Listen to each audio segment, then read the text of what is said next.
Hello guys!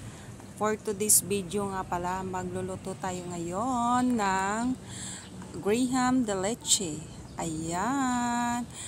Naka-ready na yung inyong raketerang itsuserang komare. Ayan, ayan na po ang mga sangkap natin. MY San Graham, Alaska Crema, Jersey Evap at Jersey Condensed. Yan po ang ginagamit ko kasi mas maganda siya at malasa. Mura pati. Yan ang mangga ko. Yan, naglalaga na tayo sa tub.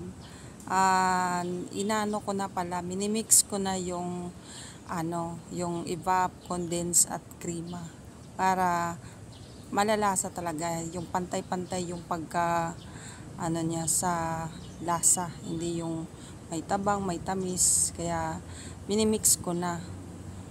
Yan ang sikreto para pantay-pantay yung lasa, yung tamis niya. Yan, naglalagay na ako ng Graham.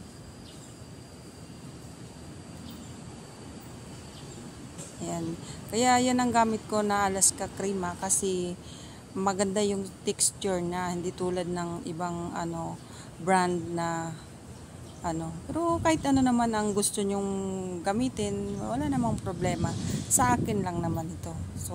So ayan mga mari, hindi ko talaga tinitipid sa sangkap yan pag kasi aanhin mo man yung malaki ang tubo, hindi naman sila ulit. Kaya mas maganda talaga, nasarapan mo na, di ba? So yummy and creamy. Ayan, so hahanap-hanapin nila talaga yung timpla mo kapag nagustuhan nila. Kasi aanhin mo naman yung malaki nga ang tinutubo, hindi naman sila ulit sa pag-order sa'yo.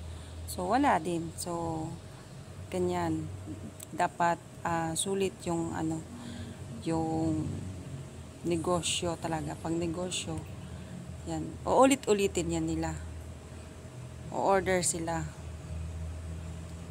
So yan, dinadamihan ko na ng gatas para creamy at yummy.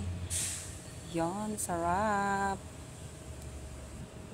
Nilalagyan ko na ng Graham powder para sa para hindi siya kung halimbawa magtatap na ako ng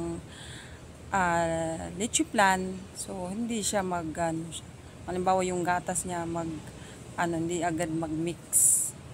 Meron ba siyang harang?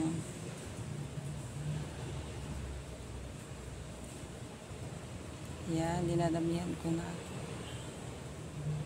Sulit na sulit mga mare. Ayan. Order na kayo.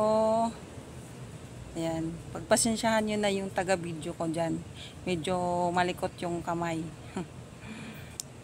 Ayan. Bago pala dyan, so na ako ng itlog. So binubukod ko yung egg yolk at saka egg white. Ayan. Puro talaga egg yolk ang hinahalo ko sa leche plan ko. Hindi ko talaga talagang purong egg yolk. Yan, tapos nilalagyan ko na ng Jersey Condensed. Ayan, baka naman. Yan, susulitin talaga para hanggang huling patak. Yan, saka parisa na rin ang evap.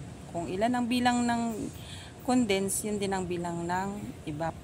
Para pantay yung tamis. Yan, mikos-mikos.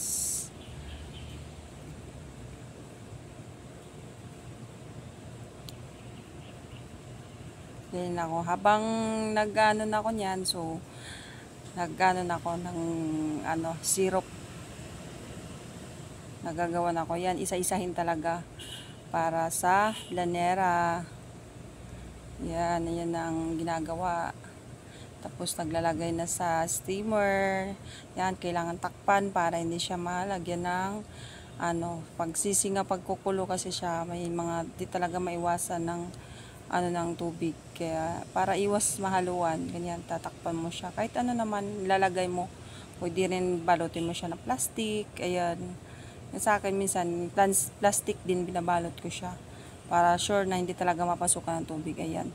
Ganyan na, tinatapping na. Ayan na po ang nagagawa ko. Nakagawa ko ng 20 peraso. Ayan na, order na kayo. Thank you for watching. God blessed.